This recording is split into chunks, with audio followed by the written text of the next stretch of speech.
Hey everybody, so in this video, I wanted to talk about Social Security and the cost of living adjustment.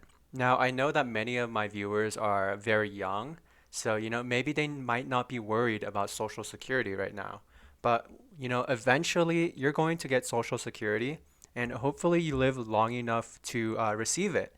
So here I'm actually going to talk about a very important component of Social Security, and that is the cost of living adjustment.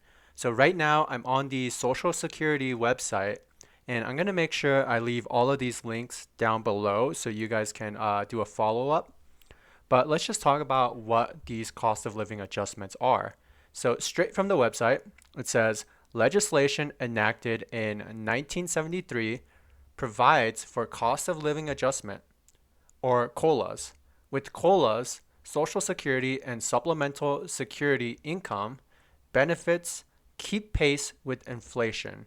So essentially, what they're saying is that they're making these adjustment payments to help people adjust with inflation. So the way that inflation has been going up right now, they're definitely not keeping up. And we'll talk about that. So it says the latest COLA. The latest COLA is 5.9% for Social Security benefits and Social Security payments. So what this means right here is that, if somebody was making, let's say, $1,200 last year, well, now they got a 5.9% increase from that amount this year. Now, is that enough? I mean, you guys have to think about what inflation is right now. Inflation right now is like at 8.5%. That's the headline number. So, it's clearly not keeping up. So let's just continue on. So let's see, how is COLA calculated? So let's talk about this real quick. It says the Social Security Act specifies a formula for determining each COLA. According to the formula, COLAs are based on increases in the Consumer Price Index for urban wage earners and clerical workers, the CPI-W. CPI-Ws are calculated on a monthly basis by the Bureau of Labor Statistics. So let's talk about this portion as well. So the CPI-W is essentially calculated the same way as the CPI, but the biggest difference is that we are affecting a different demographic. So here we're looking at urban wage earners and clerical workers. So let me give you the exact definition of what they're using to group these people. So it's those households with at least 50% of the household income coming from clerical or wage paying jobs, and at least one of the household's earners must have been employed for at least 37 weeks of the year. So those are the requirements for this demographic. Now it says right here, a COLA effective for December for the current year is equal to the percentage increase, if any, in the CPI-W from the average for the third quarter of the current year to the average for the third quarter of the last year in which a COLA became effective. So this is very important information right here. So they're saying that they're using the average CPI-W from the third quarter. So that's July, August, and September. So that is Q3. So I would think that the government, they have the most incentive to lower inflation during these 3 months. Because think about it, what happens if inflation goes down significantly? Well, then that means that the government is paying people quite a bit next year if inflation was high during these 3 months. Because the way that this COLA adjustment is calculated is based off of the third quarter. And we'll go over the computation in depth. So now, I'm just going to skip right to this historical data.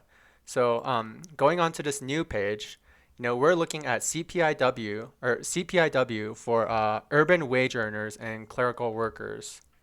So they're giving us all of this historical data. Now, what I went ahead and did was I grabbed all of this data right here and I threw it in a Excel spreadsheet.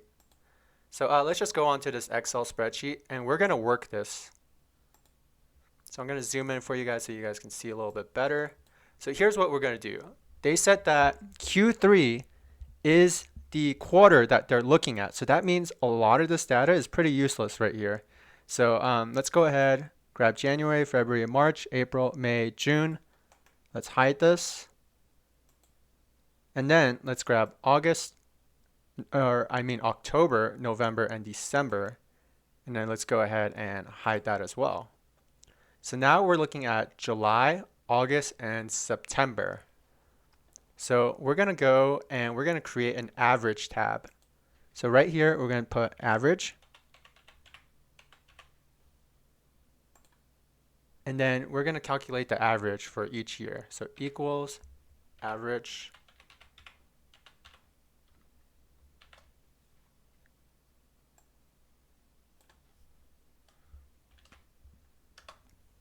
And then we're going to drag this formula down. And then just for the sake of being clean, let's go ahead and do that. Now we have it to 2 decimal places. So the next thing that we're going to do is we're going to calculate a year-over-year comparison.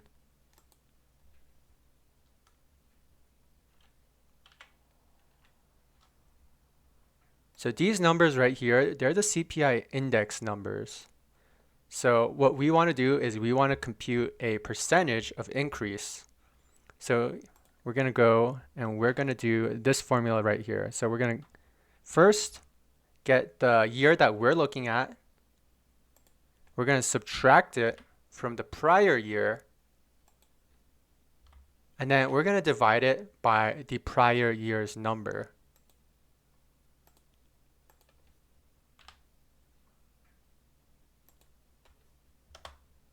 There we go. And then what we're going to do from here is we're going to do percentage. We're going to carry this over 1 decimal place. So this is what the government is looking at. They're looking at the increase carried over 1 decimal place. So from 1974 to 1975, they did a cost of living adjustment of 8.7%. So now we're going to carry this down. And then we could see these numbers right here. So here's that number that they were talking about, the 5.9% increase. So I literally showed you how they went ahead and calculated this. So now what's going to be important is that we're going to be looking at July, August, and September CPI-W data.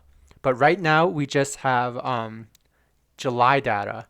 So, when this next CPI hits, we're going to get the August data. And then, when the next CPI hits after that, we're going to get the September data. So then we will get the full quarter of CPI-W data, and then we will average that, and then we'll be able to calculate the actual percentage increase that they are going to pay in cost of living adjustments. So as of right now, let's just say that everything comes in right around 292. So let's just say that, the next 2 months of the CPI-W data is exactly the same, and we sit at 292.22 as the average. Well, then that means that the cost of living adjustment payments are going to go up 8.9%, and that's going to happen in December, and it's going to be paid out in January of 2023. So let's just do a computation example of this. Let's say that I am currently receiving $1,200, okay? Now, let's just say that CPI-W showed an 8.9% average for Q3. Well, then what's going to happen? Well, my Social Security payouts every single month is going to increase by 8.9%. So we're going to do equals 1,200. And then we are going to actually multiply that by 1.089. So that means instead of $1,200, I will receive $1,306.80 every month. Now let's just go ahead and do one more thing. We're going to annualize this. We're going to multiply it by 12.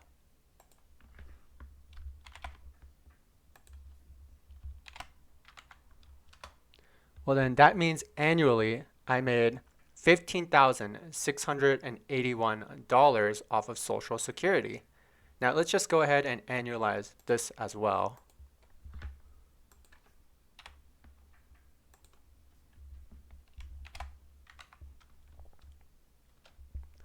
So we're going to calculate the difference.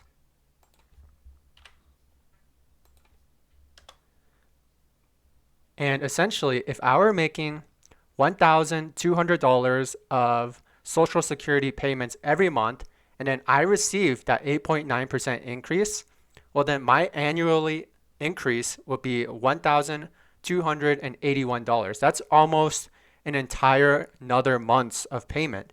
So this is actually pretty important. And essentially, what this means is that an entire demographic of people will receive higher disposable income. So, what happens on the flip side? Let's say that inflation actually goes up after Q3. Let's say that inflation starts going up to 11%, 12%, 13%. Well, what happens then? Well, then we're in this spiral again where, the Social Security payments are not keeping up with the inflation. And I would argue that right now it's already not keeping up because let's be honest. I mean, is inflation actually going up 8.9%? I would think that it's a lot higher than that. But based off of the Bureau of Labor Statistics calculations, they're saying it's 8.9%. So I hope you guys enjoyed this video and have a good one.